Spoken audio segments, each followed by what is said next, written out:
the Common Council of the City of Hudson together on July 12, 2007. Roll call, please. Alderperson Alms. Yes. Alderperson Hall. Here. Alderperson Morissette. Here, thank you. Discussion possible action on the minutes of June 13th. Move to approve. Second. Any further discussion? Seeing none, all in favor? Aye. Motion carries. Number 3, parking. Discussion possible action on a 15-minute parking space near Abigail Page. Chief Jensen. Abigail Page had come in and asked if it would be possible to put a 15-minute parking space at the end spot between their place and Agave's. They have clients and customers that come to pick up items, and the items are so big that they have to get them into their car as well. If there's no parking spaces available in front, they can't get in there and so forth. So there are 2 parking spaces across the street, 2 15-minute back-to-back that are there.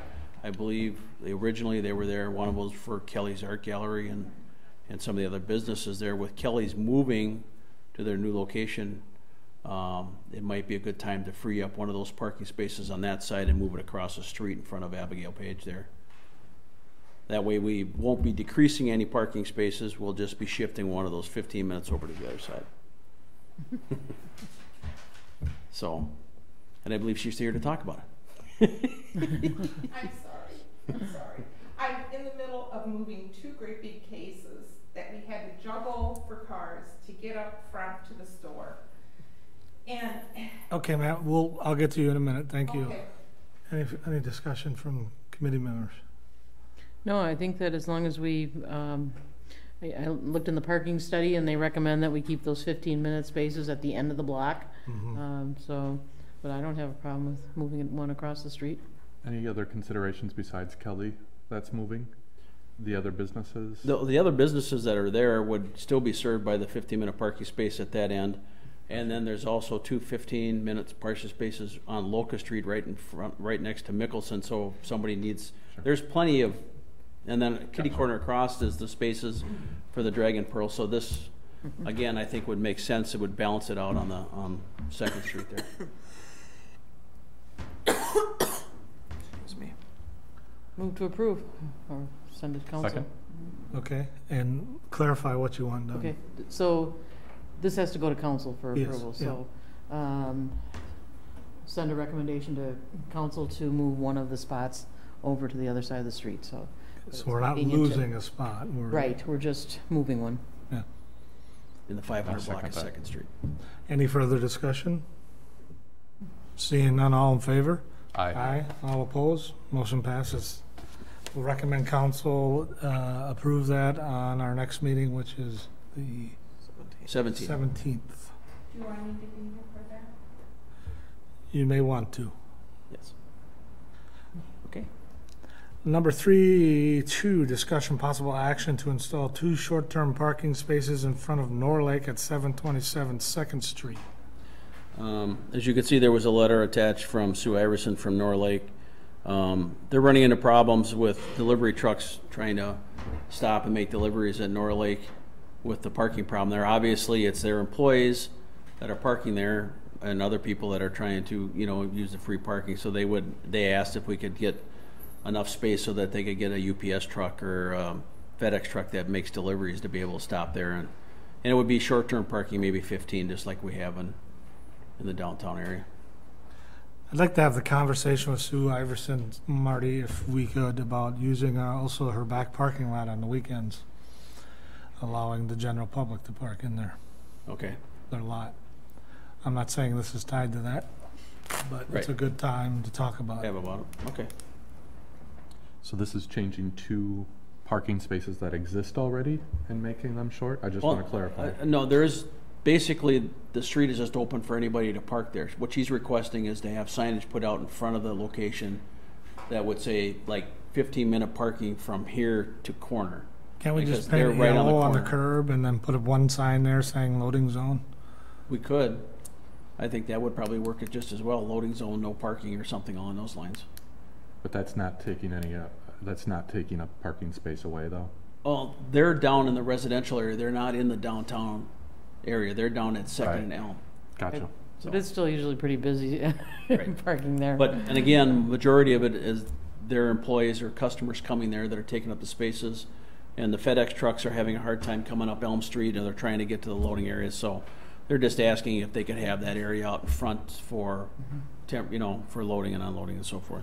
I think the perception of a loading zone would go over well instead of just taking out more parking spots. Yeah. I see the need for it because it is a Sure. It's a busy safety place. issue. It's often parked, there's often cars parked there in front. So what's your So- pleasure? I'll move to approve the request and do a loading zone in front of the building. So do you think 1 or 2 spots would be better? One, don't you think, isn't Well, it? I think if you just did a sign that said loading zone from here to corner and just put signs in there, I think that'd be more than enough. Okay, Okay. I'll make the motion. Second. Any further discussion? Seeing none, all in favor? Aye. Aye. All opposed? Okay, recommend that to council. Number 3.3, discussion possible action on the downtown parking study. I put this, I think I requested, was it me? You did. We have met now twice. We met last month, and we're going to meet consecutively every second Wednesday of the month for parking. We're basing a lot of it off of the parking study that was done from Rich and Associates. I gave you and passed out, Brandon, I don't think I gave you one, some bullet points of what we're going to do. And this is just for information for you folks to study up on and get familiar with what we're looking at doing in the future. And then next meeting, they're going to give us a presentation on this auto view, and then the direction that the committee is looking at, that the city suggests we should go forward in updating what is really $1 million, could be $1 million generating business plan for parking in the city of Hudson, and what we need to do to make it sustainable and make it what we need to do to make it go further into the future and address the needs of the upcoming, all the parking needs that are in the city of Hudson. And Who's on the committee? right now, it is the chamber president, Blake Fry, Pete Foster, Andy Crone, Nick something, I can't remember his last name, and then myself. And so what this is going to do, what we're trying to do is get our ducks in order, and we've laid out kind of an aggressive timeline. There are a few short-term fixes we can do. As you can see on the bullet points I've presented, we can do a couple of those right away, like number 1, which was right in the study of painting the 79 stalls across the city of Hudson, identifying them as extra 79 spots to park. And that was done within the city of Hudson. So there's one thing we can do right away. So there's going to be kind of a time frame. So next month, I just want you guys to kind of familiarize yourself with this PowerPoint that I gave you, and kind of the direction that this committee is going to present to this city to try to meet the future needs of parking in Hudson. Any questions? I had a question on the study. Have you guys looked at the price per hour, raising that? That is on the agenda. That is on part of that whole implementation. Yes. So the answer to that question is yes. Okay,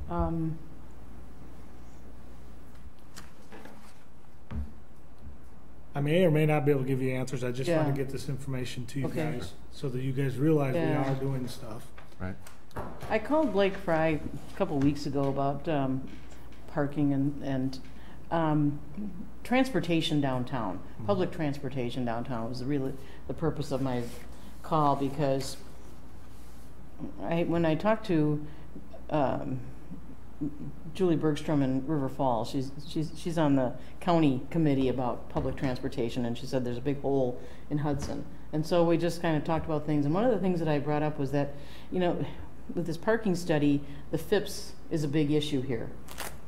And one of the suggestions that I made was that we have, maybe even ask the cab companies, if one of them has a van, that they could do some shuttling during Phipps performances. And then when I was reading the parking study, I thought, oh, and then during the Grand Duchess, right before they leave the dock and right after, and find some remote parking so that they can ease some of the downtown parking for the restaurants. Has that come up? That has not come up. We're solely focused, because this has been talked about for 30+ years, Marty, maybe more. We really want to try to identify the parking issue first before we segue into something like that. Okay. Does that make sense? I understand it's somewhat germane to it. Yeah. But we need to solve the parking meter problem, the parking permit problem, Okay. space problem. So you're going to start with those things, the simpler things, and Correct. get those out of the way, and then start looking at. I don't know if it's what you call simpler, since it Okay, hasn't but- been done in 30-some years. Yeah, well. Well, they recommended, they made a lot of recommendations that should be pretty straightforward to implement.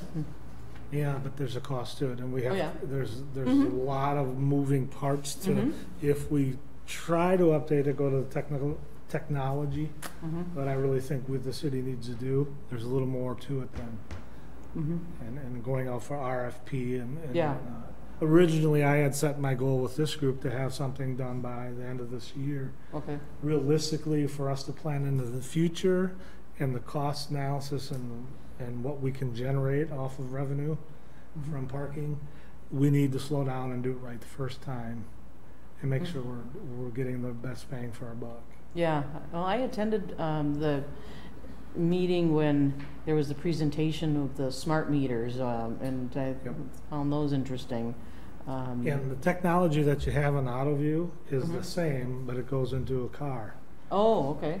which will double as enforcement throughout the city, which could do more in the time frame than 2 part-time walking ticketing people. Okay. So it's they're going to give a presentation at our next public safety meeting Oh, okay, at our next public in safety. regards to this. Mm-hmm. But as far as the bullet pointed thing that I gave you as far as kind of a time frame and some information, like I said, on the short-term actions, number 1 can be done right away. Time zones, we have to do, look at re-signing some of the time zones, because zones are kind of come into this place. So I don't want to get too far ahead with this. I just want to get you guys the information on what we're thinking. So When's your next meeting of the parking? It'll be the second Wednesday of next month, Second Wednesday. At what time? 8 in the morning. 8 a.m. Here? No, it's at the First Street building, Andy Crone's building. Okay. So what they're going to do is they're going to come to our next public safety meeting, Joyce, so you wouldn't have to go to that meeting. Okay. And they're going to give a PowerPoint here. All right. Is that pay station, or is that something completely? That would be single. What this does is this is going to be germane to single pole pay stations throughout the city. They put the ticket in, and then this thing takes a picture of their license, and it's all connected to a server, and it's all electronic. It can do Amber alerts. It can do stolen car report alerts. So it's getting us to the next technology. So it's even more technologically advanced than what I see in Minneapolis, probably. Correct. When you're talking about the fee structure, are you looking at, has there been any discussion beyond what's recommended in there? Because I think the recommendation was like 50 cents an hour, Right. which to me seems, We have not okay. started that. We Okay. did, however, through Plan Commission, increase in lieu of parking for businesses going downtown, as you guys are well aware of, to the 89, or was it 89? 8,900 from 2,500, is that correct? So we started implementing off of that report. Okay. So the gears are rolling. I just want to get you Yep. more information so you know what kind of track we're looking at going. And by all means, it's open to anybody. But if you don't need to go to that one, if we're going to do it at our meeting here, Okay. save you some time. I just, So is there some action that we need to take today? Well, I think we should have Public Works take the issue of the stall markings right away Okay, and pass that on to Public Works to identify and then mark those. what else? You know, right now, we'll wait for Mhm. now, Okay, because I want to get you guys familiar with where we're at and up to Mhm. speed before we start implementing too much. I want to do it right, Right. and we all do. Does that make sense? Mhm. I don't mean to slow it down, and I'm one for not No. wanting to slow down, no, but there will be costs associated no, with it's this, important to and- do this right and at low cost to the taxpayer. Right, if very minimal, but it is it can be self-sustaining if we do it And correctly. it should be. You know, if we implement a lot of what's in that study and increase the costs a little bit, Mhm. we should have, and that should really increase the revenue that comes in. And there's the professor out in California who talks about the high cost of free parking. His name is Donald Shoup.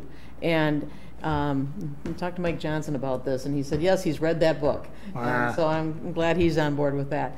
Anyway, what he talks about is how if you have your parking priced right, then you will have open spaces because it will encourage people to carpool or use alternative methods of transportation. Correct. And of course, then shuttles and things like that are part of that as well. Mhm. But yeah, that'll be further down the line. Brenda, real quick, the one thing I do need to ask, I'm glad you're here actually, is that we don't know where that in lieu of parking fee fund money is going. It is going in the parking fund, but I can get you a detail on how that's coming in per year. I'd like to have that, please, thank you. Bill, did you have a question? I just had a question for the chief on the parking study. The decrease in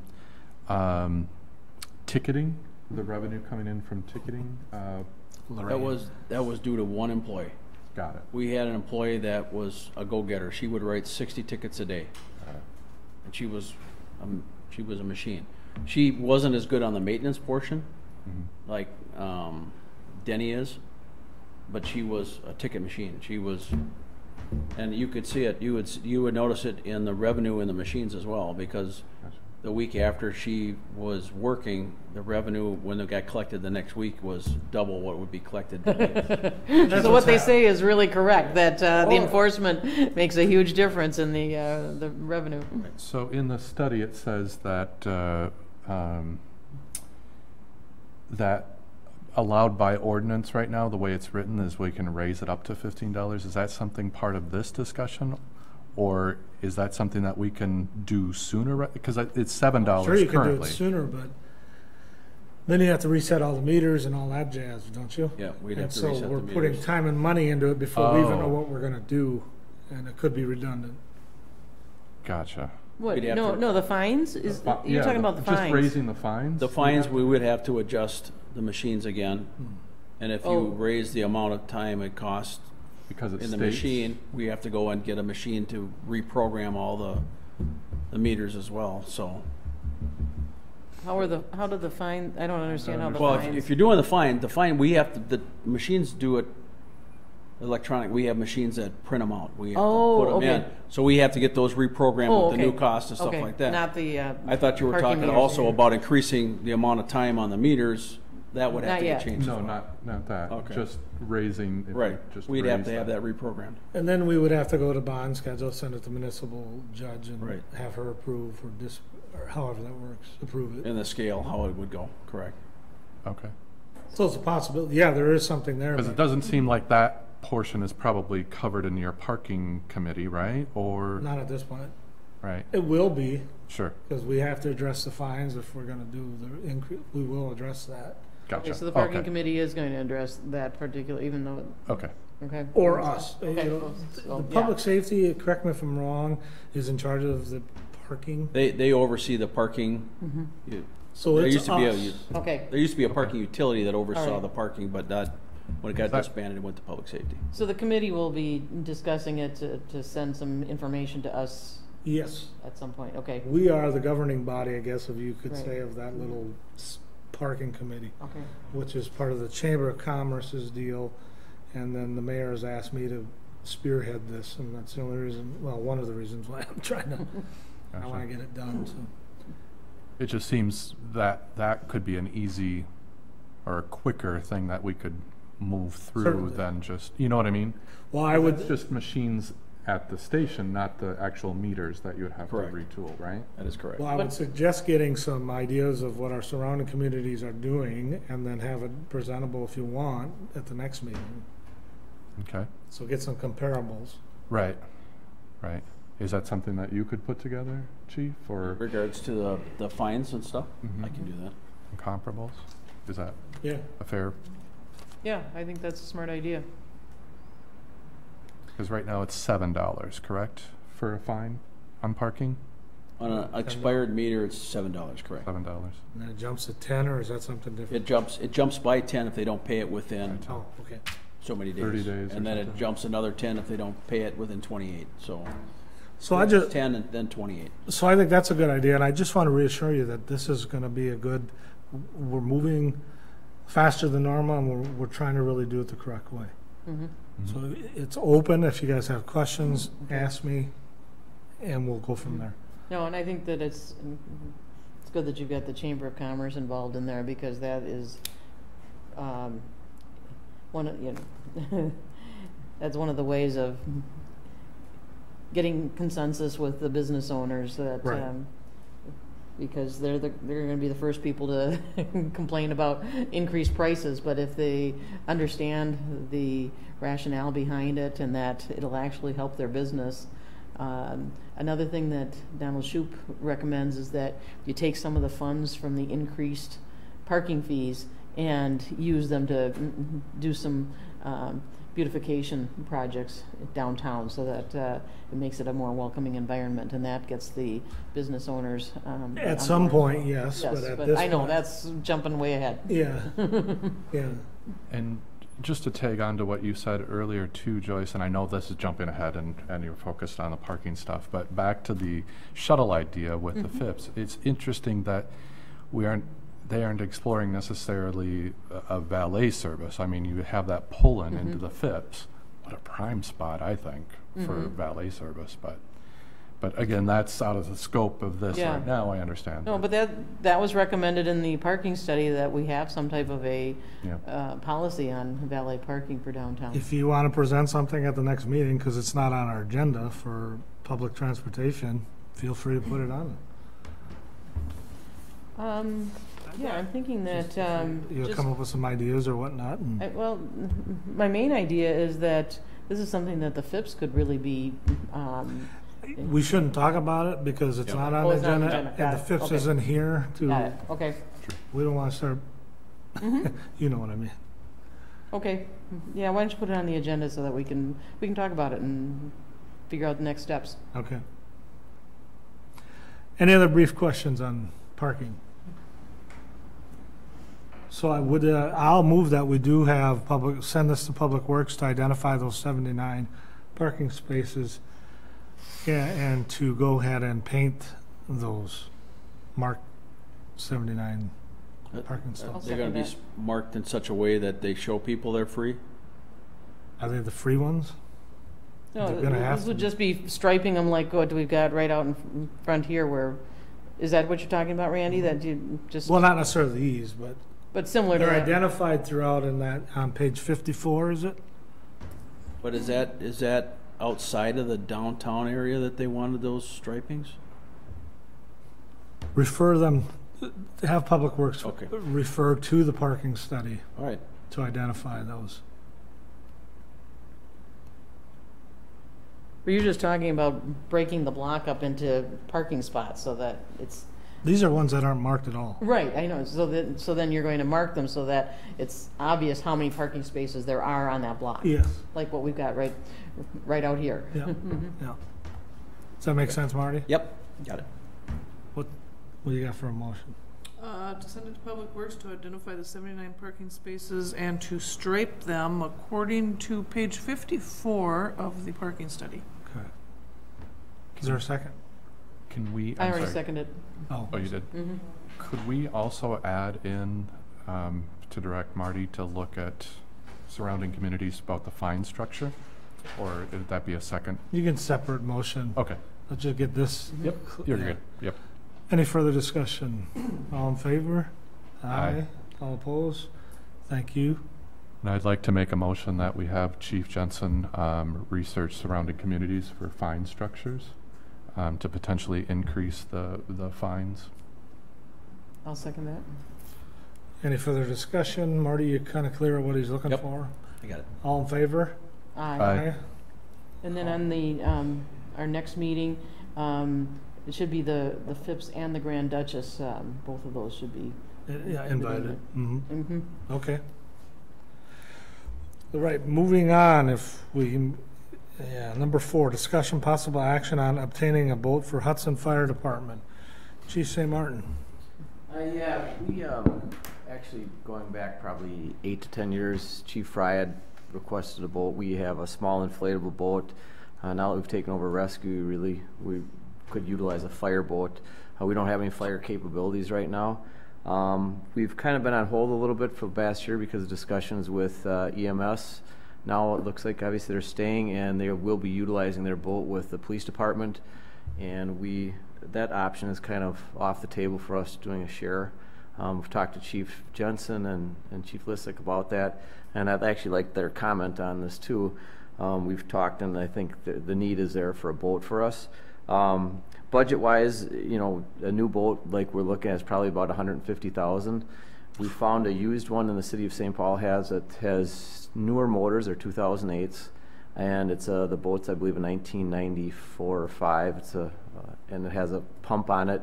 Would need a little bit of work. It works now, but just a little bit of cleaning up in that. Last summer, I believe it was, the mayor approached the marina and the yacht club about possibly going a joint venture. They sent their mechanics and stuff down. They looked at the boat. They said it was all right, but they decided that they really wouldn't be interested in partaking and being partners in purchasing the boat, although they really would like to have a boat down there. So we don't cover that, and I'm sure you're all familiar with the marina is condoed out right now, so each and every one of those spots pays taxes, and I believe it generates about $300,000 in taxes, and that's the question that's been posed to me and that's one area we would cover. We would cover the whole district. Is what do we have for coverage? And right now we don't really have coverage for them. Along with last weekend was a good example. We could have used the boat 3 times. One of them was a fire on a deck down in North Hudson. So really all of our partners, with the exception of maybe the township, would benefit from this boat too. It's not just specifically for the marina itself. And as it continues to get busier on the river, I think the police chief would say that they're getting a lot busier on the islands and having more issues, and the same with EMS. So I guess this is a way, economically way to get involved and to get a boat and purchase a boat.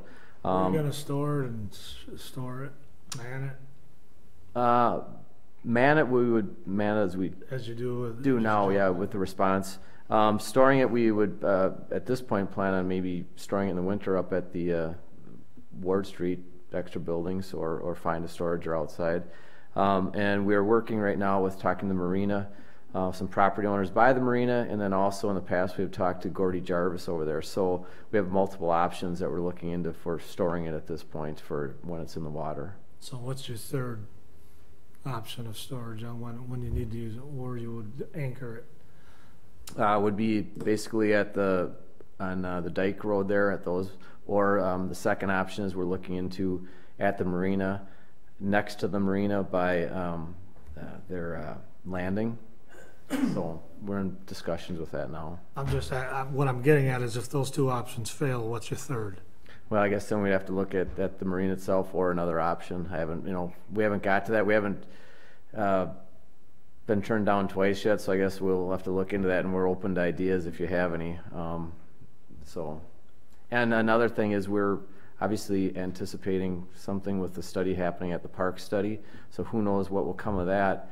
I would like to be at least involved or have input in that possibly that would be a great location for manning a fireboat right off of the new park system too, so. Where are you putting yours? You're on the marina. Marina. Is there room next to that? Aren't you on this far end? We're on BDOC, and then the sheriff's department and DNR next to us. We have a MOU agreement with the marina to use those spaces down there. And the DNR allowed that because they're part of those slips that are down there. So there's no room for that boat? There's not enough room, no. Yeah, I'll get the DNR on it. Well, and part of these, Then the docks would go. and a lot of this is, you know, we've had, like I said, Chief Fry started this talk years ago, and then also the Marina has a great interest in having it. And I did a rough figure. I mean, the amount of boats I'm guessing is on probably the conservative side, $35 to $40 million roughly of boats, and so we have a lot of exposure there, and they are paying taxes along with everybody else who is utilizing the river. And now that we do the rescue, we need to be able to get out there in a timely manner. Right now, we have to launch our small Zodiac, which it takes time. Whose fire company won?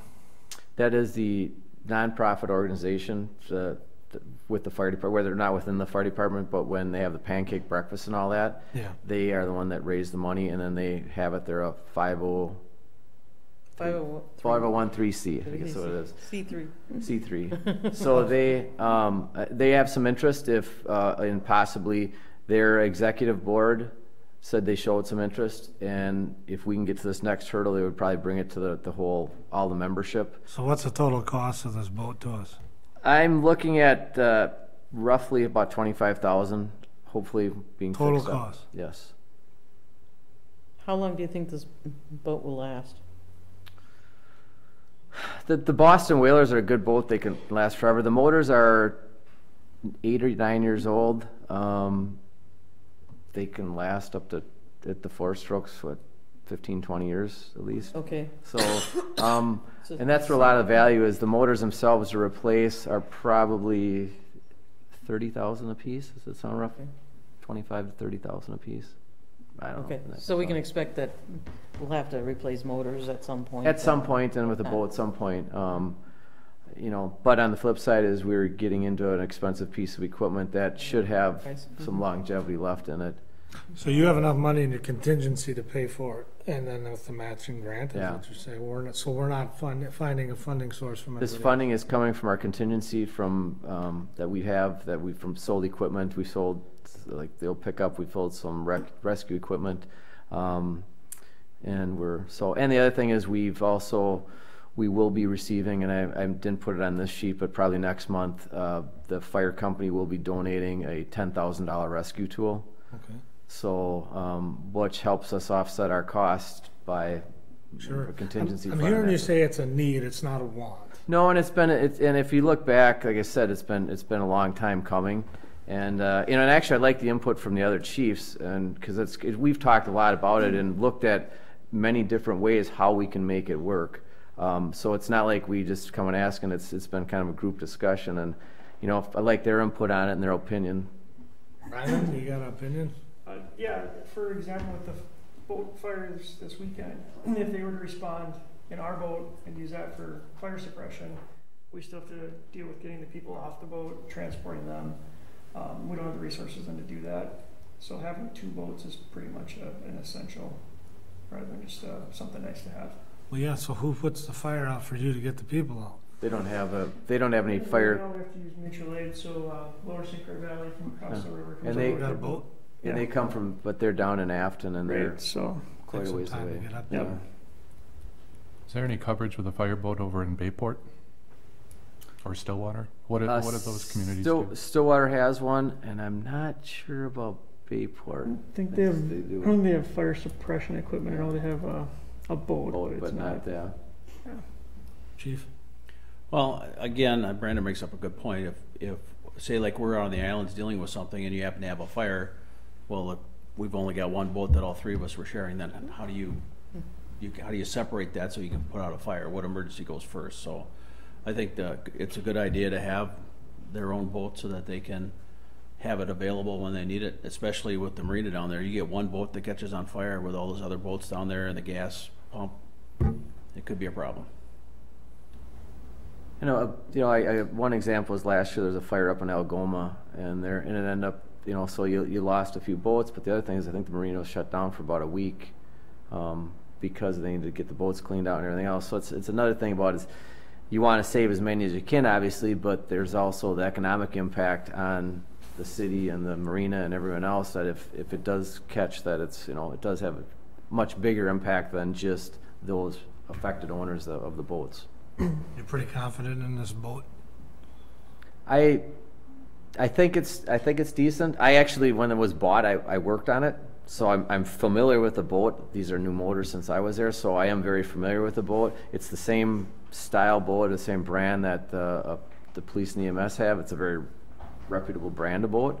I think the price is very fair, and I've been dealing with. I've been talking with them for a couple of years on this, and so they've been replacing assistant chiefs. I think I'm my third assistant chief that I'm talking to about the boat, but they've been very receptive. They need to get, I've tried my hardest to get them to donate it.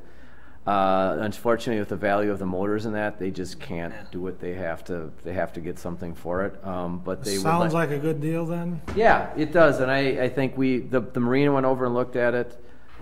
They said it looked decent, so. I think it is. You're getting a boat that I'm betting is at least $150,000 to replace. So, is it a new boat? No, but are we getting a lot of boat? You budgeted for painting or decals? Or? Yeah, that's in that budget. Okay. And the other thing is if we were to buy another brand new boat, we would probably buy almost the exact same model with the exact same motors. So we're not getting something that is, an oddball or something. It's there. It's always a, roll of the dice on how long it'll last, but I think the setup is good and the function is there and the size is right. So one last question then. Why did the marina say, we don't want nothing to do with it after they looked at it? Well, I think part of it is they, and I'm not speaking for them, but my guess is, as taxpayers, Well, I get that piece. But, so there wasn't, it was, there's junk. No, it wasn't the boat. I think it was just the feeling that they didn't really want to start buying stuff. They've been generous to us in the past. They're donated annually to our different funds in that, and I think that's, and they're very generous. They're very generous in allowing the boats to be stored there. So they're already, I think, giving back a lot to the community the way it is, and they just decided as the yacht, and it's the yacht club that I think that decided, maybe this isn't somewhere where we want to go. Okay. So, any questions, guys? I have a couple, and kind of basic questions, so forgive me.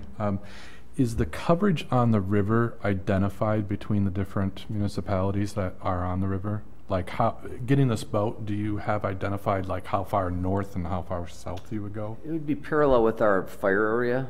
Okay. So up to Troy, North Hudson, the state line. Gotcha. So it would be, it is defined. Okay. But Although they'll we have do- mutual aid too. Yeah, we always do Correct. mutual aid, and anything of any size, I'm sure we'd be going and helping out, and I know our neighbors would be happy with it too, because as much mutual aid as we do, it's beneficial, because the boats we have are not huge, where if you have something big, you're going to put it out by yourself. So it's Well, look at the distance between Afton and Bayport. What could happen in between there without having a boat? well, and Right. not just the Right. fire portion, or the rescue portion is. So if boats collide, something happens, we get the call, and we're the first responder. So right now, if you're out and you get you fall off the boat or you get hit or something, we are the first ones to go if there's a crash. So right now we get our Zodiac, we take it out of the basement here, get a crew and load it. With this, we would cut probably a good 10 minutes off our response time. And then as far as working with our partners in EMS and police, that's where if we get something where we need people shuttled or whatever, we have the two boats come into play. We can't support their dive operations with our Zodiac. It doesn't make sense. It also has a dive door similar to theirs, so for body recovery, it makes it much easier, and for getting people in and out. So it's set up well. It's older and used, but it's and I guess back to your question is basically if you look at our service area, It's that same It's one that to the same state one. line. Okay. Then my next question is, does the financial component to this affect any of our partners? Speaking North Hudson and At this Troy. point, it doesn't affect them now, except the only effect will be in ongoing maintenance, which I'm figuring $500 to $1,000 a year on maintenance, because right now our contingency fund is a cash account that is already budgeted for, and not in the budget, I guess. So that money would just be coming out, and it would, at this point, the purchase of it would have no effect on them. Gotcha. So the purchase is solely the city's? Yeah. With Well, not the it is in the fire department's contingency fund. Got it. So it's not a budgeted item. Got it. Okay. Thank you. So Joyce, it's- any questions? No, my question, I've been listening. I'll move to approve Okay. purchase of the new fireboat as identified by Chief St. Martin. Okay. I'll second. Any further discussion from any of the chiefs? Nope. Seeing none, all in favor? Aye. All opposed? Motion passed. So in the minutes, you might want to clarify, he said new. I'd be happy to buy new, but you're trying it used? Yeah. I'm just kidding. Wow. You be quiet. You got a nice spanking new ladder truck coming. So Thank you. Thanks, Chief. Number 5, discussion possible action on traffic safety concerns on Hanley Road East And we of will need, Carmichael Road. and we will need to move that to August meeting. Okay? Is that a To motion? have some, yes, move it to the August meeting. Is there a second? I'll second. All in favor? Aye. All opposed? So moved. 6, discussion, possible action on EMS funding sources. Brenda, go ahead first. She's going to go through option 3 scenarios with us. And just for FYI, I am not prepared with my numbers yet. Joyce, I know you've been in contact with some of those too, so we can talk about it. But We can start the. I have talked with Eau Claire, Chippewa Valley, Menominee, and I have their budgets in regards to how they're funding their ambulance service. Okay, and then Brenda, so I've talked to River Falls, and then Brenda contacted Monroe, which is Greene County EMS. Very good. So we've got some information there. Your show, Brenda. Okay. Just briefly, option 3 is the preferred option at this point. Currently, we're funded with 4 paramedics that work 0.90 FTEs, and they would become 1.2 FTEs in 2018, or 48 hours per week. The recommendation is to add 1 additional paramedic per year beginning in 2018 until there are 9 paramedics in 2022. The recommendation of the EMS director is to change the EMTs to being paid per shift to being paid per hour in 2018. We do anticipate that those EMTs would become full-time in 2023, and so that's why the per capita goes up in 2023. There's the municipal contribution per year. We're currently at $376,000 in 2017, and you've seen these numbers before. They go up each year. This is based on the current funding model of per capita. I've been asked, what are some of the assumptions that we used when we worked through some of these cash flows? So I just put those on the PowerPoint tonight, and we used increase in population per year for the city of Hudson at 100, town of Hudson at 25, village of North Hudson at 0, and then town of Troy is at 50. We use 1/3 of that population, so it's about 17 per year. So throughout all those projections, that's what I used. Other assumptions we used, we did use a 15% increase in run volume in 2018 because we do know that we are, in 2016, we were turning down some interfacility transports, and we realize with our new funding formula that we'll be able to staff that more consistently and take those. And then just a 3.5% average increase for the rest of it. Increase in operating supplies and other services and charges, 2%, 3% increase per year for insurance. That's property insurance, not health insurance. We do have a rent number in there. It's $554,000 over 15 years, and that's just for remodeling and a building purchase. So we've already. Now, they are paying $400 a month now for rent here, or the buildings up for on Ward? rent here. What about buildings on Ward? Nothing?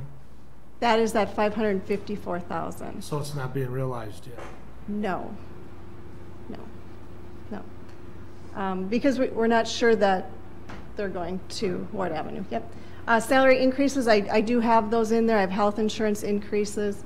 And then capital outlay. 2018, we have $163,000. 2019, $133,000. 2020, $42,000. 2021, $112,000. And then 2022 through 2025 is $160,000 per year. We do know that we will need to replace 2 trucks during that time period, and we replaced the most recent one in 16 at $207,000. 2018, just to detail that, it's proposed to replace the 2011 Ford Explorer, to re-chassis the 2010 ambulance for $100,000, replace a power stretcher for $21,000, and then just some office furniture and equipment, so there's $163,000. Oops, wrong way. There's been some questions about, is the 15%, should we keep that increase going into the future? Here's the calls billed the last several years, and 2014 we're at 5.46%, 2015 3.87%, and then 2016 2.66%. So I don't think we should be too aggressive on that call volume. Why such a change? In between 13 and 14? Yeah. I think 13 we increase number of ambulances or critical care. Yeah, 13 was a level of service increase. What? Level of service. Yep. And then cash balance.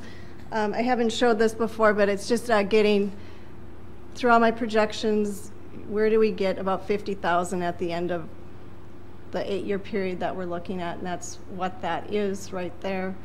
I wanted to be consistent with the increase in per capita per year. Did a $2 per year increase starting in 2019, and that so the cash goes up and down, and it also goes up and down just because of the capital outlay, as that is bigger, lower each year. 2017, right now, that budget number, the cash is budgeted to go down $223,000. We do think that is going to be much lower than that. We've got about approximately $98,000 right now in salary savings, $60,000 in capital outlay, and $20,000 in some operating supplies. So Brenda, is that ending cash $350,000 or $351,000? That's what we have in the bank? Projected? That's what we're projecting to have in the bank at the end of the year. A positive number? Yes, and we've had a positive number. But when we look at a 5-year projection, every time we do a projection, we're using up that cash. And so just like this 8-year projection, we're using that cash by the end of the 2025. So when in 2021 is why we hit the lowest, is because that's where we are at the highest. Can you repeat that? In 2021, we're at the lowest? Well, not really, no. After that. Yeah, we go down after that. Because of where we're moving them to the 24? What is option 324 per capita? What is option? Per capita cost. In what year? Well, okay, 2021. 2021 is $25.25. So we're increasing $2 per year. Okay. Okay. So that was just to show you some of the assumptions we used. We certainly are happy to go back and revisit those assumptions. So I was not at the EMS Commission meeting. What happened with it, North Hudson's presentation? Is that in factor here? Or? That is not factored in any of my numbers. And We have shown it to you when we had sent out a memo beginning of May with some feedback that you'd asked for at the April workshop, and so one of those options was that. Is that what they're intending to do, or are they intending to stay with what they have, with an increase of whatever? Did they make a motion recommendation, Brandon? I think they just did a We presentation. just did a presentation on it, yeah. So right now it's as is. Moving forward with this option is what we're going to be doing? We have to do, or where? That's what I'm showing you. I'm sure that 50-50 is going to come back. Yeah. Okay. So then these numbers would change. Those numbers would change. The numbers really wouldn't change. This is just looking at the fund. What would change is that annual contribution. And we are not assuming, I'm assuming you can't include the development of the old dog track and then the development of the old golf course numbers as far as tax base. You can't assume that. You can't assume that at this point. But that is going to happen. It is happening. It is happening, yep. So some of the numbers still will fluctuate in the positive. Yes. But now the dog track, that's not going to come back on the tax roll right away. Right, because of the TIF district, I get that. But the other one will, the golf course property. Yes. Both the commercial 22 acres and the 140 homes.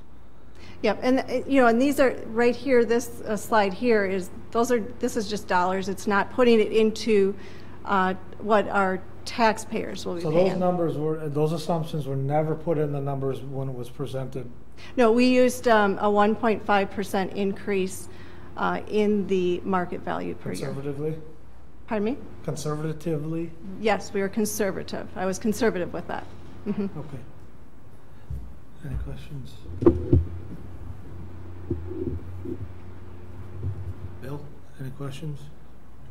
Brandon, anything to add to that? No, I think that pretty much covers what we're looking for. All of our capital purchases were outlined in there for the next 5 years. Brenda, and I don't know if you can answer it without legal here, but the group that's trying to start 501c3 fourth schemes, how is that going to affect what the funding mechanism looks like?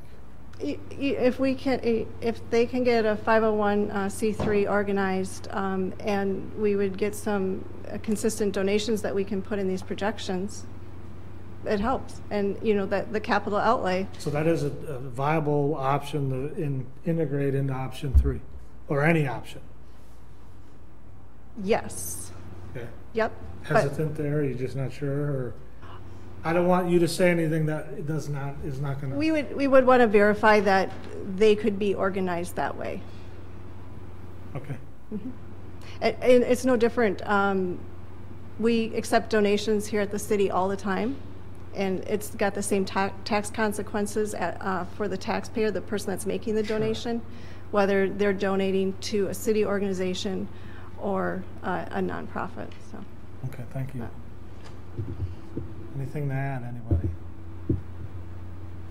Funding, do you want to wait, or do you want to kind of summarize what you've been trying to get accomplished? Yeah, let me summarize. And Jim Weber's been working with me on this too. So, all right. I did attend the EMS Commission meeting, and John Hoggett was there, and he suggested that we have a public safety workshop to develop a 5-year plan for all 3 areas. And I think that that's really important. What do you mean all 3 areas? EMS, fire, and police. Okay. And because... Are you public safety director or community director is what you're kind of getting at? Never mind, go ahead. Okay. Well, they all interact. And are we going to have we have to do something about the fire department. What are we going to do? Are we going to have a facility that's going to accommodate all 3, or are we going to have separate facilities for each? you know, that's the kind of thing that needs to be done with a 5-year plan. Mm-hmm. And, you know, there's no point in putting money into Ward Avenue if we're going to have if we're going to go with a building that's going to house all 3. So, you know, those are the kinds of decisions that really need to be looked at carefully before we go too far down the road on how we're. And Jim, if you want to interject in this conversation, feel free to do so. But at the same time, though, we've done 2 studies, Bugle and what was the other one? For the very plans that we're asking them, but now you want to study it again? No, I'm just saying we need to know. We've got to have a plan. I mean, we've got these studies, but we haven't built a plan on them. Okay, so you're looking at this committee or the city council as a whole? Actually, it would be, okay, so it would, and thanks, I left that part out. It would be, you know, city council would be involved in that, but the EMS commission, the fire and police commission, you know, all the stakeholders would be a part of that workshop so that we can all talk about it and do some brainstorming. It would probably need to be facilitated. Jim had some ideas on some people who could facilitate that are professionals at that, who might be available with, you know, at no charge to the city. So things like that. Okay. Then the other thing that, all right, at the EMS commission, they asked us to appoint a representative to give updates at each meeting. And so I'm expecting that I'll be doing that, but it's really up to the Public Safety Committee. I'm fine with that. You? I'll move that Joyce be the representative for communicating EMS. Second. Okay. All in favor? Aye. All right. Opposed? Don't ask for stuff. That's done. No, I don't mind doing that. Then, all right. So, all right, I'm thinking that another thing that would be a good idea to do would be to set up a spreadsheet to compare all of the different EMS groups that we're surveying, so that we can compare them. There's going to be, I'm expecting that there's going to be some nuggets in each one that is going to really help us with figuring out how to move forward. But for example, all right, Greene County, they have a service area that's roughly the same population, but they are mostly volunteer. They've got 2 full-time people there, and their revenue is billing and donations only.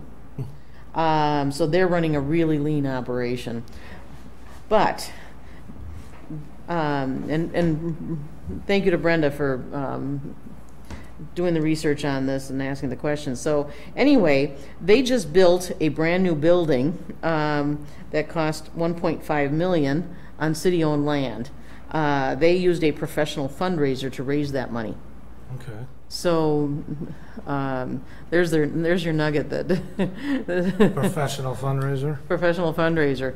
And Somerset Library is doing the same thing. They've hired a professional fundraiser to, because they've got a big expansion plan going, and I'm not sure what they're planning to raise, but it's going to be a lot of money. Okay. So something for us to consider.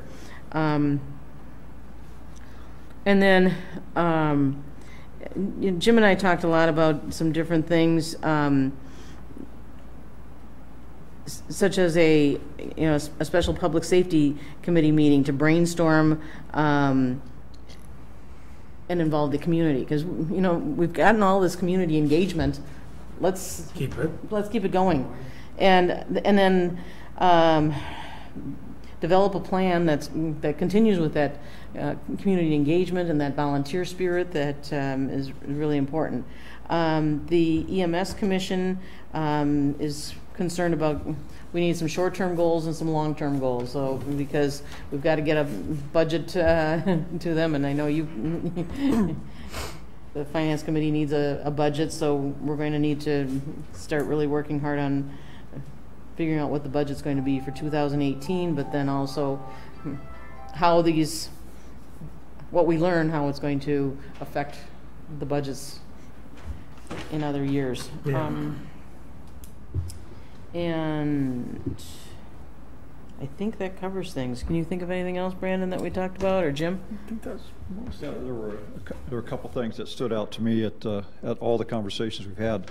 One was the North Hudson proposal was basically the same thing that the town of Hudson passed back in February. They said, we approved the contract, though keeping St. Croix EMS here, provided we move to this funding methodology, which is, it's identical to the fire department methodology that we're currently using. But I think the question that came out of that was, for me, was 70% of the calls are here in Hudson. Where are those calls? Why are we so high? We need to look at that and see, is there something that we're missing here, and how we should be funding that? That's a huge burden on the city, and I don't know that we're really. The highway and the river, is that? Yeah, you got highway, the river. Part of it, highway, the river, the senior citizen buildings, and also some of the lower income housing where the other partners don't have as much of.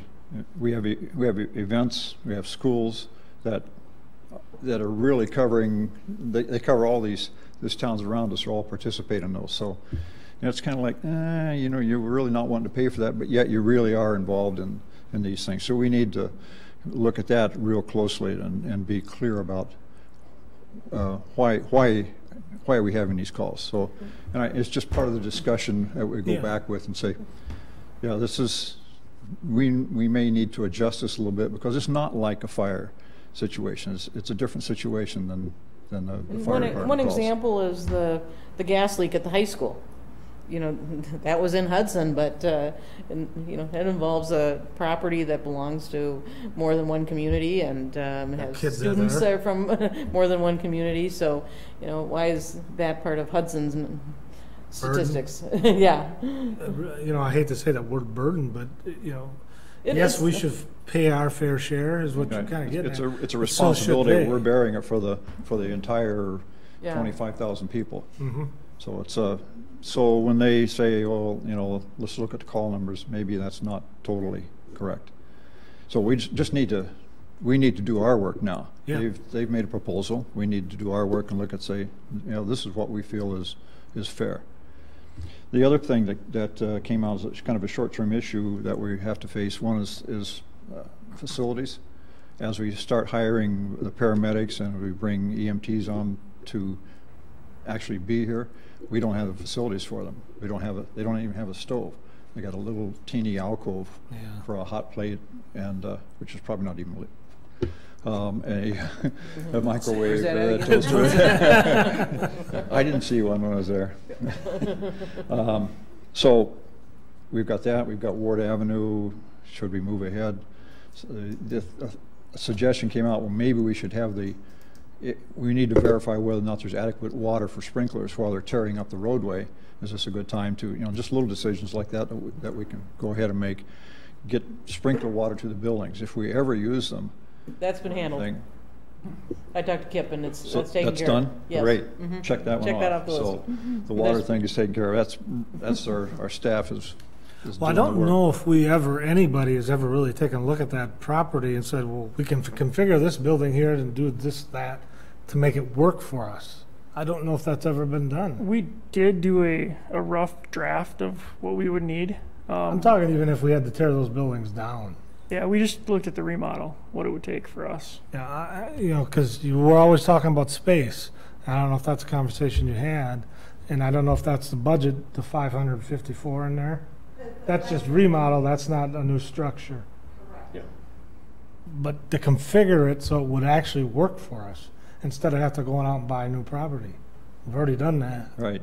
And it's kind of we probably need to be working down that, we probably need to be going down that pathway. I hate to waste the time, but I know.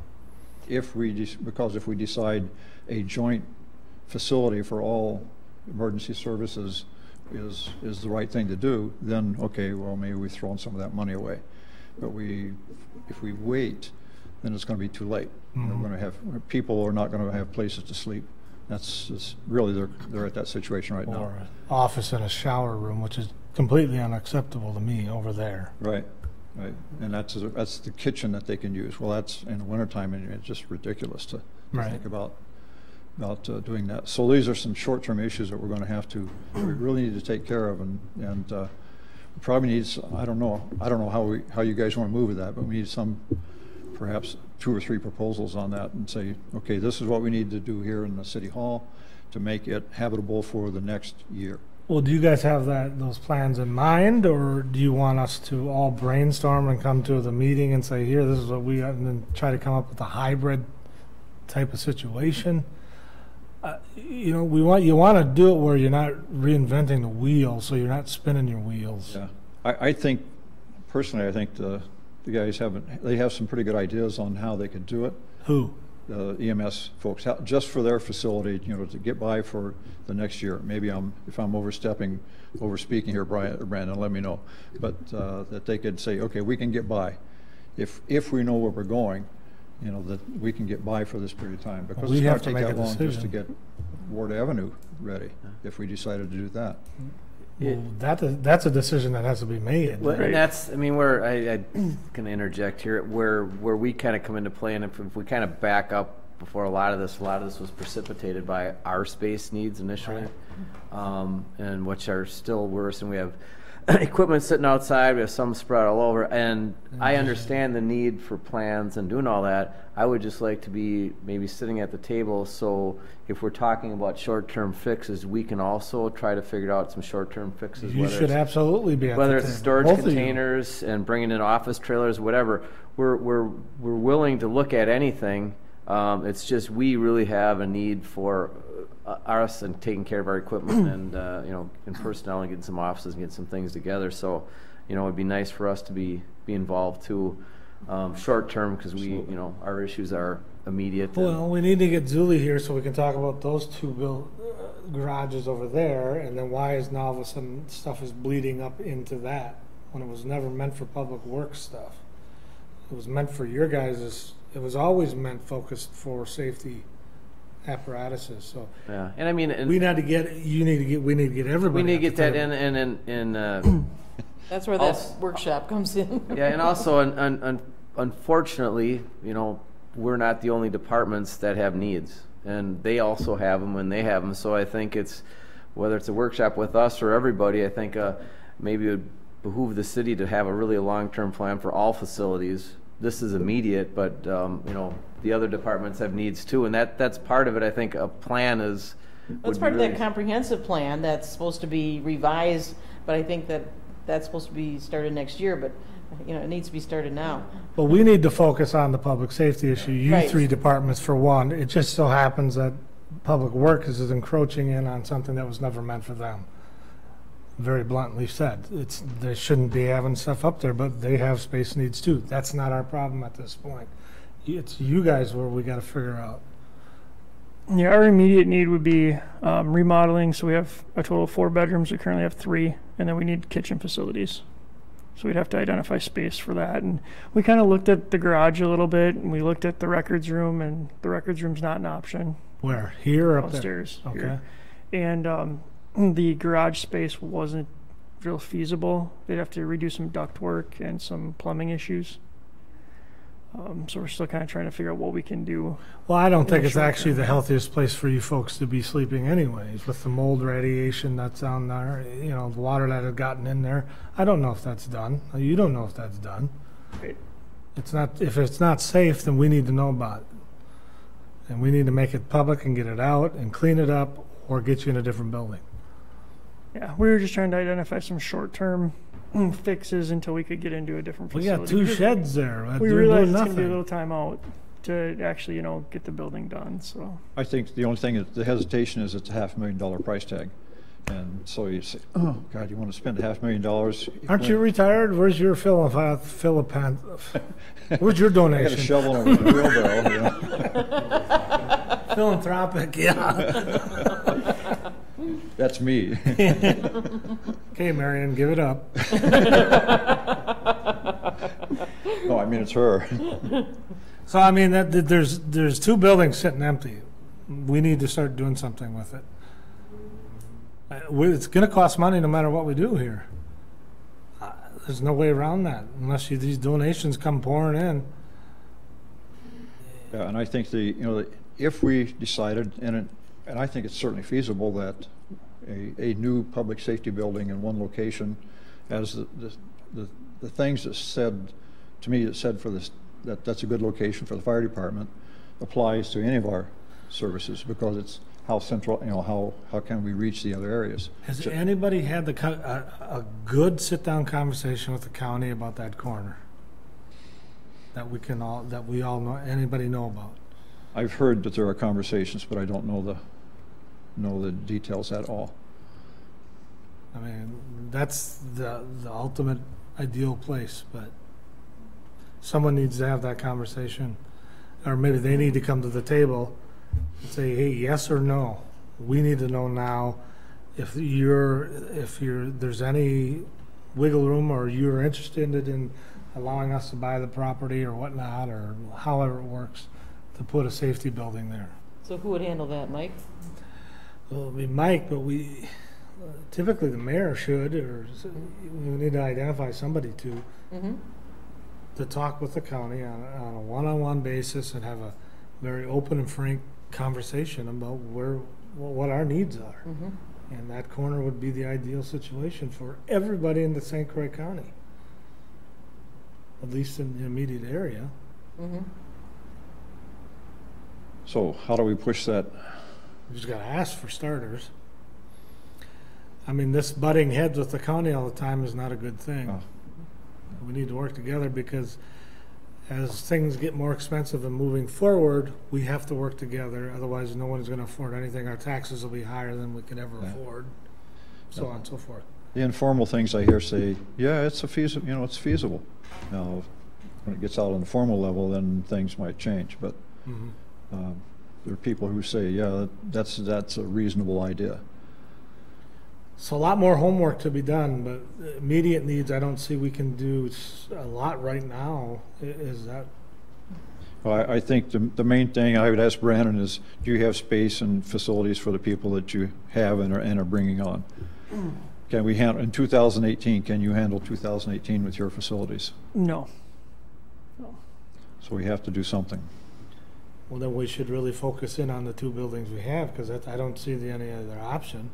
Yeah, I hate pouring money into this building here. So, a sense if we said yes right now, how long that would take? The Ward Avenue piece? Say yes, what? Saying we yes don't have a plan. Correct. So we don't have any visibility as to how long that would take to remodel. Did you have an architect come in and do anything? No, everything was rough drawing, and then David graded the cost estimations on it based on what our drawings were. You should dust that off again and get it to us. Okay, yeah, we can get those plans out. We can have David tweak them, Mike take a look at them since he's new to it. I guess we could have another meeting if we needed to, just on the EMS topic. It's pretty minimal remodeling, adding some walls, walling off an area. The biggest cost would be sprinklers if we have to go that route. Do you know when they're planning to do that? Water, the pipes up there? The pipe is already in. They've got a, what do you call it, a stub. And I'm trying to remember what he said. It was a 6-inch? 6 inch. There's a 6-inch stub at the building. And so he said that would be adequate for anything that needed to be done there. So that's done, so we could That's done, so, I'd just be the system itself would be the large cost. And we might not have to, depending on how we design the building. I would get that together, and then we can have a special meeting in between if you guys are open to that. Yes. Absolutely. We need to keep moving on this. Okay. I think Who should be, Thanks, Jim. talking to the county and who Well, should be Pat Thom- initiating It would that? be Pat Thompson. You could talk to Roy Schoberg, but I would start with Pat Thompson. You want to play in somebody's backyard, you go to the head coach. So who should be initiating that, or who Well, should the be? mayor should, or I could as a public safety chairman. Mhm. However, I will certainly ask the mayor himself, Okay, and then, whether or not I'm there or not with them. Or at least have some Okay. representative of the county. so you'll initiate that? Yes. Okay.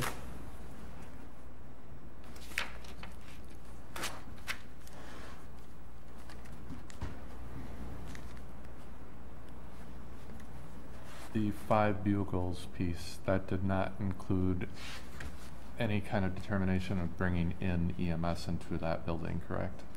No. It That was the alternative site. You talk about the space needs? Mm-hmm. No, but there would need to be some more square footage, but not proportionate, not double or anything by any means, because staffing would be, they figured in some bedrooms and stuff already that we wouldn't be using now, and now eventually in the future, if we needed them, we would be. So there's some redundancy there. So it wouldn't be like we need to add double the size of the building. We would be able to probably incorporate some of that if they decide to build a new structure. Gotcha.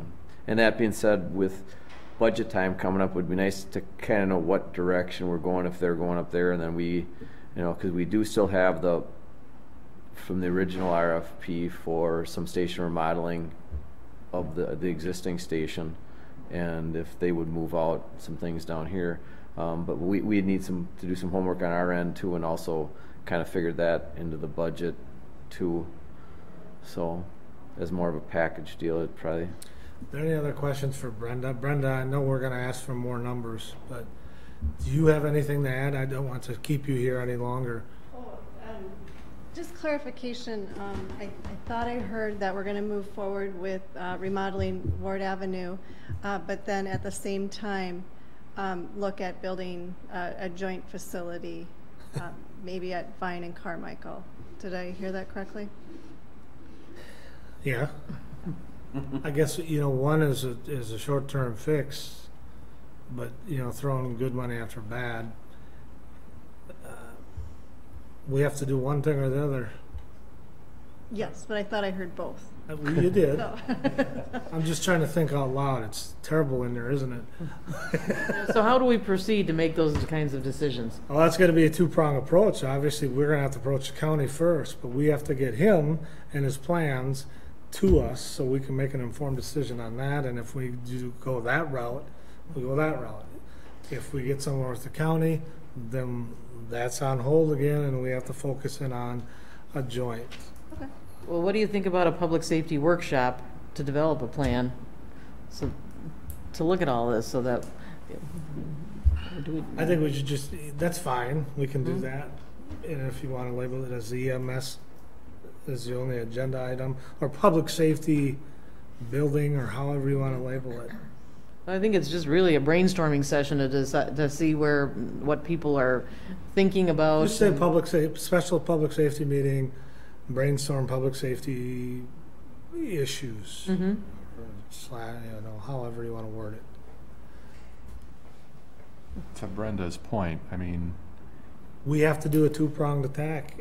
I mean, there's no other way to do it. you have space needs in 2018. Right, and actually we have them now. I mean, there's nights that we have more people than places to put them. And if we try to build a new building, right, for fire and EMS, we're talking probably 5 years from now, right? Yeah, I 5? in my mind, a big part of it too is we have to take into consideration our partners too. I think the road we've been going down with them is they have a really serious financial issues in some of the different cities that are our partners, and so I guess we have to think about that and be cognizant of their issues too. True, but I struggle with that, Scott. Yeah, and I'm just saying what we're gonna and Bill will attest to this. What we're gonna hear at our advisory is they do have financial issues. I'm not saying that we have to watch it, but I think we at least have to understand that might be an issue. And really, it all really boils down to what level of exposure does the city want to have? Do they want to build something new or not? And really, it all boils down to money. Either you're going to spend, you have to spend some money for facilities no matter what. Either we're going to kind of spruce up what we have, or we're going to build new. And in my mind, those are the two options. And the study said new. But that's, is it what we're going to do or not? I don't know. That's what everyone to make, but I think we have to decide what we do. Is it going to be Ward, and we're going to take this over and remodel and come here, and that's going to be suffice for a while? I don't know. But I think that there really isn't, like, to me, there's not a lot of other options out there. Now, Carmichael and Vine is an option, but that's a new option again, and then that would, I'm guessing, increase the price depending upon for the land, the raw land. So, to Bill's, the fact is, how many years will it be? I don't know. So. And that's only addressing our two departments. What about your space needs, Marty? Are you good, or? I'm not comfortable talking about it since it's supposed to be EMS funding. Right. We're getting out of topic here, so Yes. I'm not going to say I was saying it. if they're talking a public safety facility, if it's going to be Right. Ideally, it would be great to have the big public safety facility with one public safety director as the top guy, and then organized under the chiefs of each department, and then run it that way. I mean, that would be a great idea if we could do that. Going to cost money. Unfortunately, when my partners, as you say, our partners, we got to think about them. Were they thinking about us when they said $100,000 for a liquor license? No. I mean, you know, Maybe they're going to use that money back for facilities. you know, I really have a concern about that. We're charged with taking care of the city of Hudson taxpayers' money. I know you know that. That's what I'm looking out for. Can we do it without it? It will be expensive without them. That's our job to figure it out, and Brenda's. So she makes all the big bucks.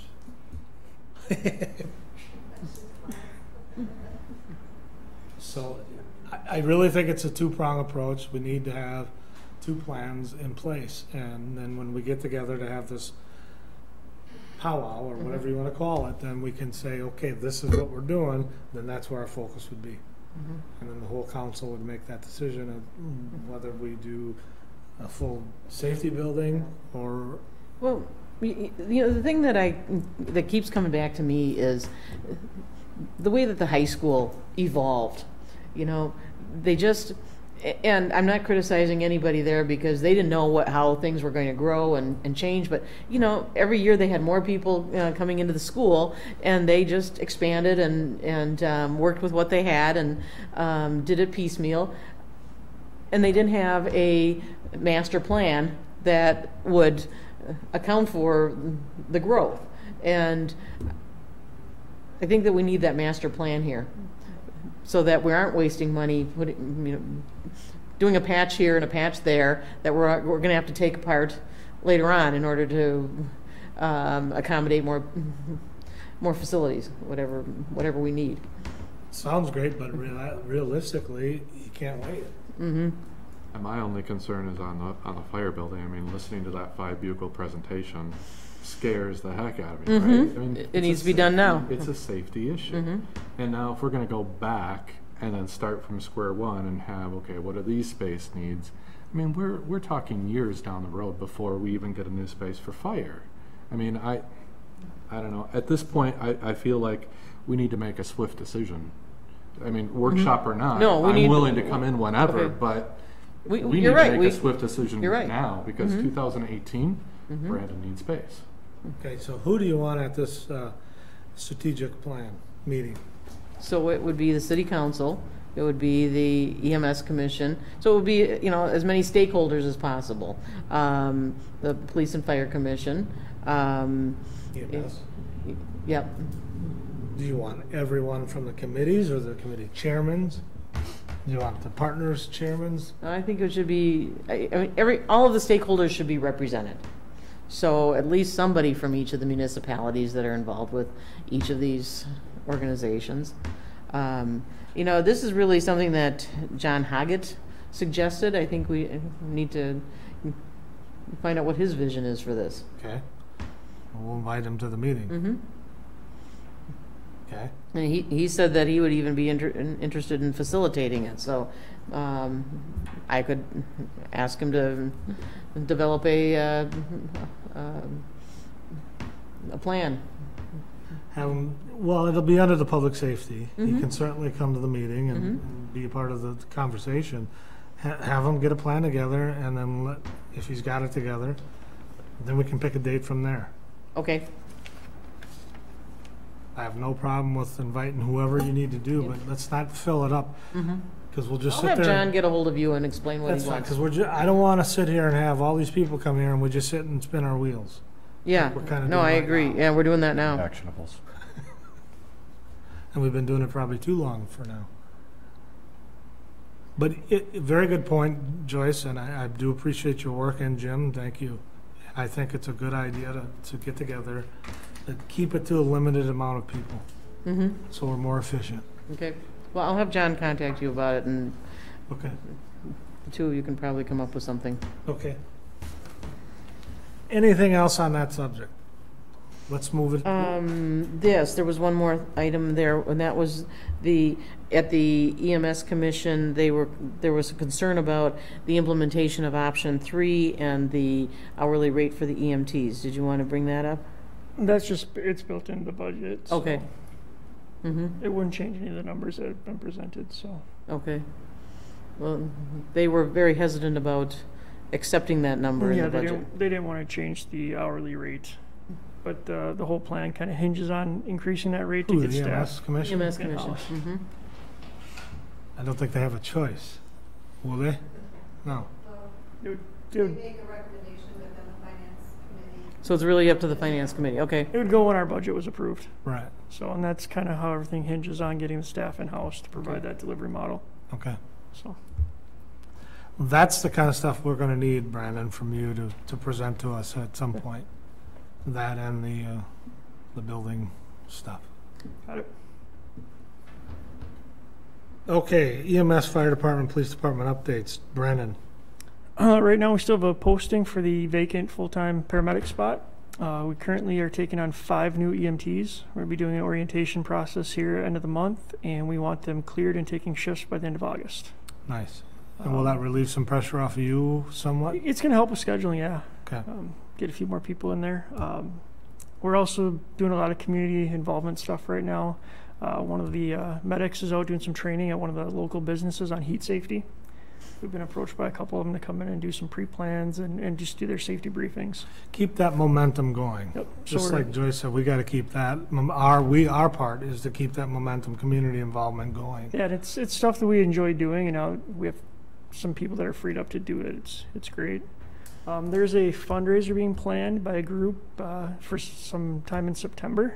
Okay. So when I have dates and information, I'll make sure to get that out. Very nice. That's pretty much all I have. Scott? We're in the process of hiring 3 people. We should have them orientation at the end of the month. And one of us trained already, was a fire explorer. 2 other ones do not have the training. They'll start early August with their firefighter 1 training, which is a 96-hour class. So looking forward to getting a few more people on. Are you full staff now With We those- will be with that. with those? Yeah. Okay. We've spent a lot of time. ISO, the Insurance Services Office, is coming in and doing a audit next week. So putting a lot of stuff together with that. Karen and everyone's been busy. They come in and do a full audit. I think the last one was 2012. You pretty confident? I'm hoping. Or is this a different one than I'm thinking? No, You- this is what they do is they come in and do your audit, and then that's where you get your rating. So really, we have multiple agencies who follow us, and this is the one that your insurance company goes off of. So Okay. what the insurance individual rates are for that. So it's real important. We're going to put everything we can to come across good, but it's just a lot of stuff to get together. So hopefully that'll go well. That's next week. We're really busy over the 4th of July. I think Brandon will say that, and Marty. A lot of calls. And then this last couple weeks, we've been having some interesting things and busy. Just been very busy lately. You had a kid Again, with his thank head all. caught in something today, this morning? What's that? A kid with his head caught in something this morning? Is he okay? Yeah. He's fine. I'm not sure how much we can talk or not talk about it, but yeah, we've had some interesting runs, and Not the typical things you think of, but we are kind of the last resort when no one has anyone else to call. Some bad accidents lately. We worked together real well with EMS on, and it's just been busy. It's just a lot of things going on. And as we grow, it's just kind of part of it.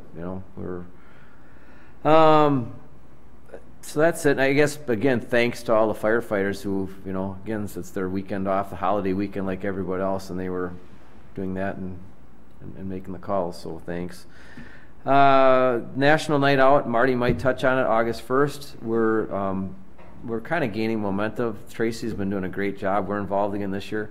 I think they're talking about a tug-of-war, police versus fire maybe, EMS. and EMS. So people can come out. And City Council?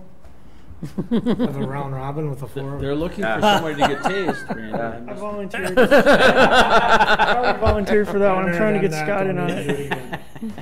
So we'll be involved. The police, Tracy's setting it all up, and Marty's probably going to touch on it, but I really want to thank police and Tracy for doing this. I think it's, in my 3 years, it's from the first year to the second, every year it gets better, and the community involvement and the things that are there, I think it's great.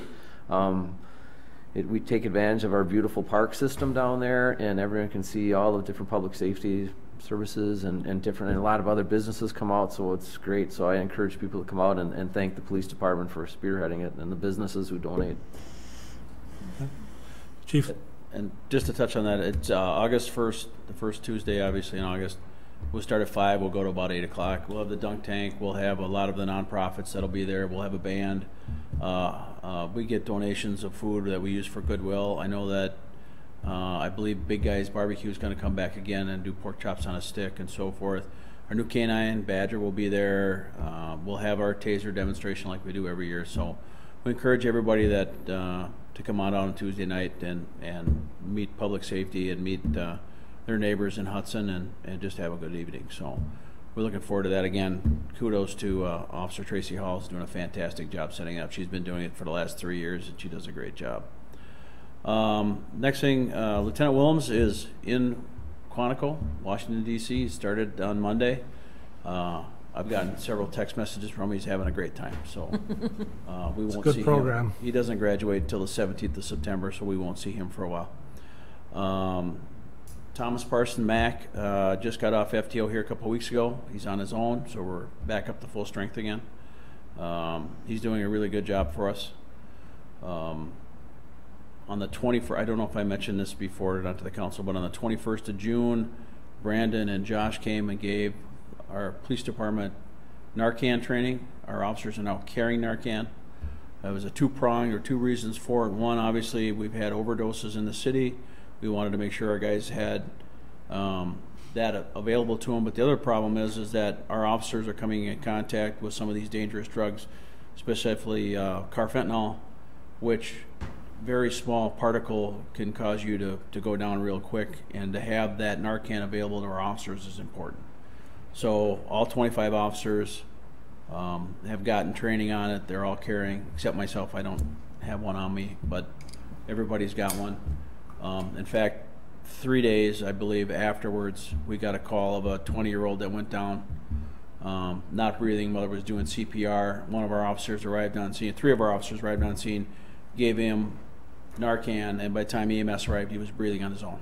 So this stuff works. Does a fantastic job. So we appreciate Brandon and Josh coming over and training us on that. So that worked out really well. And kind of segue into that paperwork that you got in front of you. It's a quarterly update on the drug investigators position. As you can see, they worked on 11 cases, made 6. So far, I've made 6 arrests and had 16 charges filed with the DA. More charges and more arrests are pending as the investigation continues. Some of these cases are more complex, so we anticipate more coming out of that. As you can see, obviously, we've had 3 meth cases, 3 marijuana cases, 2 heroin cases, and then we had the combination cases where meth and marijuana and cocaine and marijuana and then meth, heroin, and cocaine were all found at the same type of incident. I did leave the numbers down there. For the first half, obviously, we've had 28 cases investigated, 15 arrests, and 49 charges. All of last year, we had just 14 cases investigated. So this position is definitely doing a fantastic job. So, good. And that's all I got. Informational items.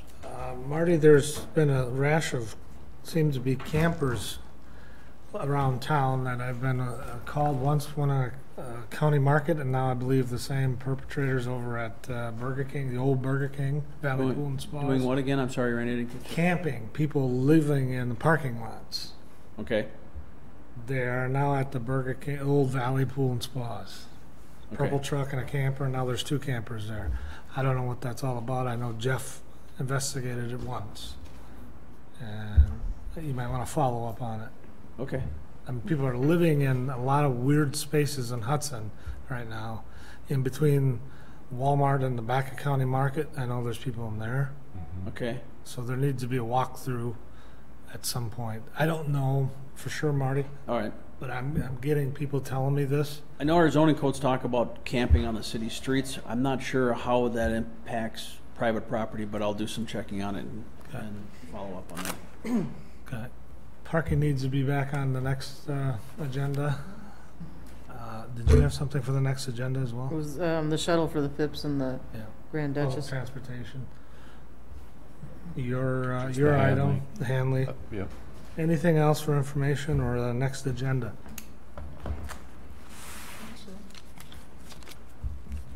Okay. Move to adjourn. Second, all in favor? Aye. All opposed? Thank you, everybody. I could have did the study.